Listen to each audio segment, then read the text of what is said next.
शुभ सकाळ मित्रांनो, कसे आहात तुम्ही सर्वजण। तर हा माझा फर्स्ट व्लॉग आहे। आज आम्ही सर्व कझन्स फिरायला निघालो आहे। ते कुठे व्हिडिओच्या एंडला समजेल। तर आम्ही हळूहळू पुढे चाललो आहोत आणि वातावरण पण खूप सुंदर आहे। पावसाचं वातावरण झालं होतं। नंतर आम्ही तिथे गेल्यावर खूप सगळी मजा मस्ती केली, व्हिडिओज काढले। आम्ही तिथे मातीचे खोपे पण बनवले। थोडं पुढे गेल्यावर डोंगरावरती आम्हाला पाण्याचे झरे पण दिसले। ते खूप स्वच्छ आणि सुंदर होते, थंडगार पाणी होतं, हवा पण थंड सुटली होती। पण ते पाहत असताना आम्हाला सगळे सोडून पुढे गेले। तिथे गेल्यावर आम्हाला काळवीट पण भेटले, ते आमच्यापासून खूप लांब होतं।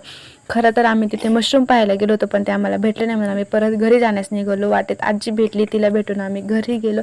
So thank you. आमच्या चॅनलला लाईक करा, शेअर करा आणि सबस्क्राइब करा। थँक्यू।